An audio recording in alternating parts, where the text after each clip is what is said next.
Hi friends, welcome back to your channel blogs of Kundana Srinivas. Hi friends, ఎలా ఉన్నారు? మేమైతే చాలా బాగున్నాం. మీరు ఎలా ఉన్నారో కామెంట్ సెక్షన్లో కామెంట్ చేయండి. సో ఈ వీడియో వచ్చి ఏంటి అనుకుంటున్నారా? ఈరోజైతే లెగడం చాలా లేట్ అయిపోయిందండి. సో పిల్లలకి ఫాస్ట్గా అయిపోయి బ్రేక్ఫాస్ట్ ఏంటా అని చెప్పి ఆలోచిస్తే మా బాబు అయితే మమ్మీ ఉప్మా చేయి మమ్మీ అని చెప్పి అన్నాడు.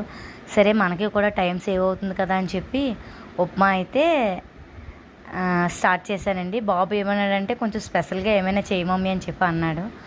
సో ఈ రెసిపీ అయితే నేను వంట మాస్టర్ దగ్గర చూశానండి. మనకు తెలుసు కదా, పెళ్ళిళ్ళలో వంట మాస్టర్లు మార్నింగ్ ఉప్మా చేసిస్తారు. సో ఆ ఉప్మా అయితే చాలా బాగుంటుంది. మనం అయితే 2-3 ప్లేట్లు అయితే లాగించేస్తాం. సో మన ఇంట్లో చేసుకుంటే అంత టేస్ట్ మనకు నచ్చదు, కానీ వాళ్ళు చేసింది అయితే చాలా బాగుంటుంది. నేను కూడా అలాగే ట్రై చేశాను. కాకపోతే ఏంటంటే ఇక్కడ క్యారెట్ అది కొంచెం మిస్ అయింది. సో మన ఇంట్లో ఏవైతే ఉన్నాయో వాటితోనే ట్రై చేశాను. చూడండి, ఇక్కడ నూకైతే యాడ్ చేసుకుంటున్నాను. ఇక్కడ కొంచెం పైన నెయ్యి కూడా వేసాను. సో పిల్లలు తినడానికి బాగుంటుంది కదా అని చెప్పి. ఈ వీడియో కనుక మీకు నచ్చితే లైక్ చేయండి. ఈ రెసిపీ కావాలంటే కామెంట్ చేయండి.